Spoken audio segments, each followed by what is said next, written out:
Bonjour à tous ou rebonjour pour ceux qui n'ont pas vu la première vidéo. Si vous ne l'avez pas vue, je vous invite à la regarder, enfin à l'écouter plutôt, c'est un podcast aussi.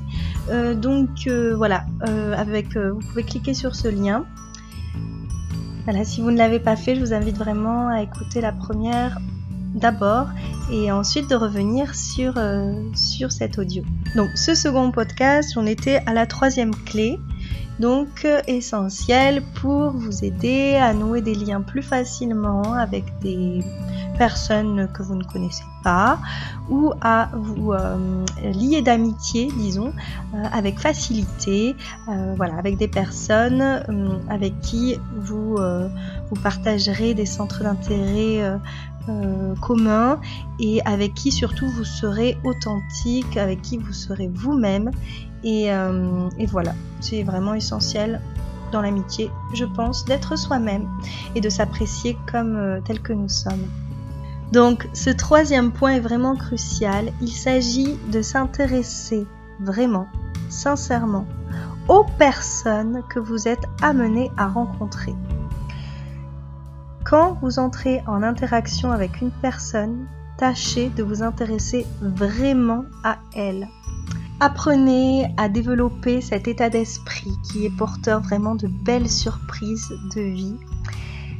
Voilà, voyez que chaque personne rencontrée est une personne digne d'intérêt. Dites-vous que toute personne peut vous apprendre des choses sur la vie, sur vous-même, sur les autres, sur plein de trucs que vous auriez pas cru avant. Voilà. Dites-vous que vraiment chaque personne est intéressante et peut vous apporter plein de choses. Apprenez à vous libérer du jugement hâtif. C'est quelque chose que nous faisons tous. Tout le monde juge en permanence sans même s'en rendre compte. Mais le tout, c'est d'en avoir conscience et de développer une pensée plus ouverte et curieuse de l'autre. Que l'expression bien connue le dit, l'habit ne fait pas le moine, alors ne jugez pas une personne sur sa seule apparence. Tentez toujours d'aller au-delà de votre jugement premier. Misez également sur l'écoute. Posez des questions aux personnes que vous rencontrez afin de faire connaissance. Cela paraît évident et pourtant cela m'arrive encore de rencontrer des personnes qui ne pensent même pas à poser une question ou qui ne montrent aucun signe distinct d'intérêt pour son interlocuteur. Oui, et je peux vous dire que quand ça arrive, on les perçoit de suite et à chaque fois, c'est pas agréable pour l'autre, pour son interlocuteur. C'est voilà, de pas sentir qu'il y a un échange en fait. Bien sûr, je ne conseille pas un bombardement de questions, il ne s'agit pas d'être intrusif ou de mener un questionnaire, mais de faire seulement preuve d'un intérêt réel pour l'autre. Cherchez à découvrir la personne dans ce qu'elle possède de plus touchant, de plus authentique, c'est-à-dire ses passions, ses ressentis, ses valeurs, ce qui l'anime profondément. Et n'hésitez pas à rebondir sur des points communs, des sujets qui vous relient, bien sûr.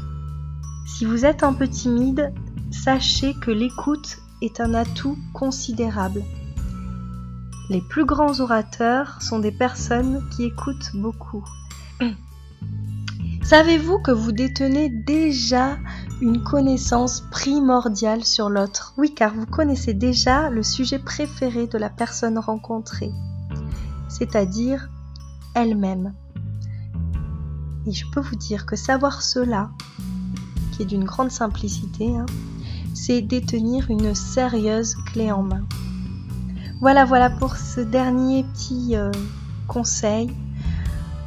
En mettant en application ces 3 clés, vous arriverez très facilement à nouer des relations amicales sincères et authentiques. Et si vraiment vous trouvez vos essais peu fructueux au début, surtout ne vous découragez pas, continuez et persévérez. Continuez à apprendre à vous connaître, continuez à être positif ou à travailler sur vos pensées limitantes et freinantes. On en a tous. Mais plus vous ferez du balayage, plus vous pourrez laisser place à des pensées positives. Et bien sûr, développer le sens de l'écoute et la présence à vous-même et à l'autre dans l'interaction. Les résultats ne tarderont pas, je vous l'assure. Vos rapports deviendront plus fluides et plus évidents. Alors peut-être que cela peut prendre un petit peu de temps, mais vous verrez, c'est comme pour tout. Si on travaille dans le sens souhaité, en éprouvant un désir fort de progresser, on y arrive forcément. Voilà, donc je vous souhaite de très belles rencontres. Soyez vous-même, soyez authentique, ouvrez-vous au monde. Voilà, et j'espère que ça vous aura plu, ce petit podcast. J'en ferai d'autres.